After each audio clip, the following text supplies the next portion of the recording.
প্রয়াগরাজ কুম্ভ মেলা 2025 যেখানে গতকাল এক ভয়াবহ আগুন লাগে।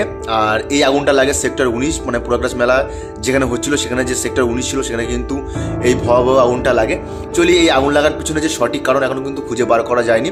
তো অনুমান করা যাচ্ছে হয়তো যে গ্যাস সিলিন্ডার বাস্ট করে বা যে short circuit, electric short circuit হয়ে যেকোনো এই দুটোর মধ্যে যেকোনো একটা হয়ে ওখানে ভয়াবহ আগুন লাগে।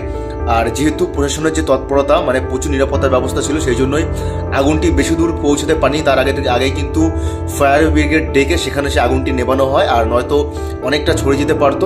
এই ভয়াবহ অগ্নিকাণ্ডের পর কিন্তু ওখানে যে 260খানা কুটির ছিল, মানে তাঁবু দিয়ে ঘেরা, সেই 260খানা কুটির কিন্তু পুরোপুরিভাবে পুড়ে একদম ছাই হয়ে যায়। তো সুন্দর একটা অনুষ্ঠানের মধ্যেও এত বড় একটা বিপদ। আর এর জন্য কিন্তু এখন ইনভেস্টিগেট চলছে ওখানে যে কিভাবে অ্যাকচুয়ালি আগুনটা লাগে। যেখানে সাধু সন্ন্যাসীদের যে আখড়া ছিল সেখানে কিন্তু আগুনটি লাগে সেক্টর 19।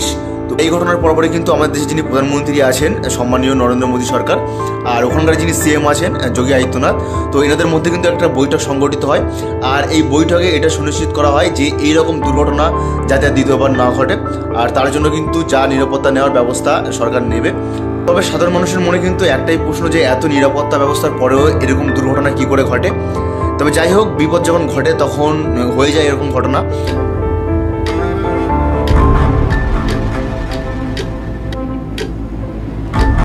প্রয়াগরাজ কুম্ভ মেলা নিয়ে কিন্তু আমি আগে একটা ভিডিও করেছিলাম, তোমরা যারা এখনও পর্যন্ত দেখোনি তোমরা যাও আর ভিডিওটি দেখো, আশা করি তোমাদের ভালো লাগবে। আর যারা এখনও আমার চ্যানেল সাবস্ক্রাইব করেনি তোমরা অবশ্যই আমার চ্যানেলটি সাবস্ক্রাইব করে আমার পাশে থেকো, কারণ তোমাদের সাবস্ক্রিপশন কিন্তু আমার জন্য অবশ্যই দরকার। তো বন্ধুরা, টাটা, এই পর্যন্ত এই ভিডিওটি।